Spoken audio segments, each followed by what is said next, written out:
Kristus membayar hutang yang bukan menjadi tanggungannya untuk menebus hutang yang tidak dapat kita bayar.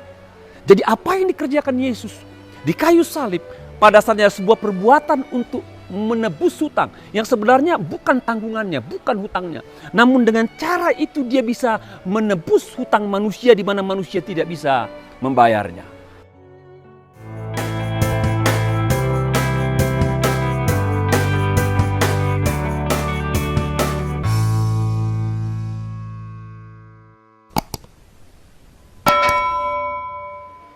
Shalom saudara, salam jumpa dalam acara Lebih Dari Pemenang. Kita bertemu kembali pada hari yang sangat indah ini. Saat ini saya akan membacakan satu ayat buat kita sekalian yang terambil dari Lukas 24 ayat 45 sampai 48. Firman Tuhan katakan demikian, lalu ia membuka pikiran mereka sehingga mereka mengerti kitab suci. Katanya kepada mereka, ada tertulis demikian, Mesias harus menderita dan bangkit dari antara orang mati pada hari ketiga, dan lagi dalam namanya berita tentang pertobatan dan pengampunan dosa harus disampaikan kepada segala bangsa. Mulai di Yerusalem kamu adalah saksi dari semuanya ini.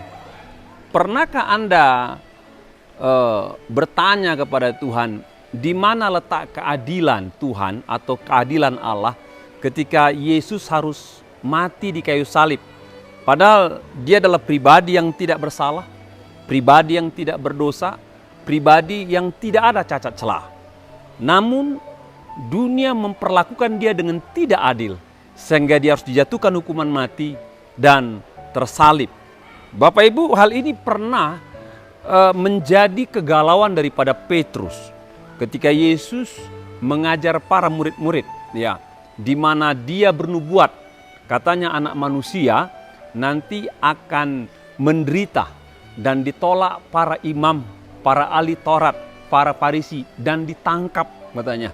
Diadili dengan tidak benar, nanti dia akan menderita cambukan sampai dia akan dipakukan di kayu salib. Setelah Yesus berbicara demikian kepada para murid dan orang banyak, lalu Petrus membawa Yesus ke pinggir dan berkata, itu tidak boleh terjadi terhadap engkau guru. Dia punya maksud baik, Petrus punya maksud baik karena dia berpikir masakan pribadi yang luar biasa yang melakukan perkara-perkara mujizat, menyembuhkan orang, menolong orang, melepaskan dari kuasa gelap, mengerjakan perkara-perkara ajaib. Tidak ada yang salah dengan diri Yesus. Masakan pribadi yang luar biasa sedemikian yang telah memberikan segala-galanya bagi manusia harus mengalami ketidakadilan dalam hidupnya. Dan dia mati disalibkan. Namun respon daripada Yesus tidak seperti yang diharapkan Petrus. Ya. Alkitab berkata Yesus membentak Petrus dan berkata, "Enyalah iblis, karena engkau tidak memikirkan apa yang dipikirkan Allah. Engkau hanya memikirkan apa yang dipikirkan manusia atau dipikirkan dunia." Demikian Bapak Ibu, dari dialog antara Yesus dan Petrus saya mendapatkan sebuah kebenaran Bapak Ibu, bahwa bagi dunia orang yang benar, orang yang tidak bersalah tidak layak dihukum, dan itu benar Bapak Ibu. Itu benar sekali, walaupun sekarang ini sistem peradilan kadang-kadang membolak-balikkan keadaan yang benar jadi salah, yang salah jadi benar. Namun bicara mengenai pengorbanan Yesus di kayu salib, itu harus diterimanya Bapak Ibu. Itu harus diterimanya. Hanya itu cara satu-satunya di mana harus diperbuatnya untuk dia bisa menebus manusia yang berdosa menjadi orang benar, menjadi orang yang disucikan, menjadi orang yang diselamatkan Bapak Ibu. Ada kata-kata bijak yang menarik yang saya dapatkan dalam sebuah tulisan.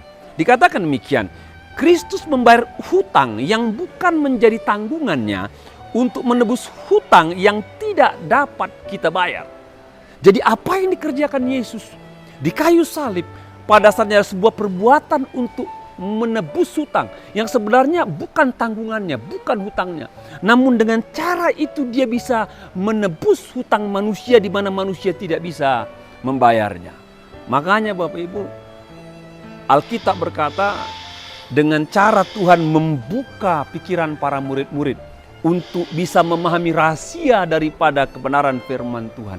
Agar mereka bisa menerima mengapa Yesus mati di kayu salib, mengapa Yesus menanggung semua derita manusia di kayu salib. Karena hanya dengan cara demikian, Dia dapat membayar hutang dosa manusia dan kita beroleh keselamatan yang daripada Tuhan. Saya akhiri saudara renungan ini dengan sebuah ayat firman Tuhan untuk bisa menguatkan kita semua. Firman Tuhan mengatakan demikian, sebab kamu tahu bahwa kamu telah ditebus dari cara hidupmu yang sia-sia, yang kamu warisi dari nenek moyangmu itu bukan dengan barang yang fana, bukan pula dengan perak atau emas, melainkan dengan darah yang mahal, yaitu darah Kristus yang sama seperti darah anak domba yang tak bernoda dan tak bercacat. Bapak Ibu, dengan cara mati di kayu salib, Tuhan menebus kita, darahnya menjadi pembayaran yang mahal, agar saudara dan saya mendapatkan pengampunan, mendapatkan hidup, mendapatkan keselamatan. Kiranya Tuhan berkati kita semua. Shalom.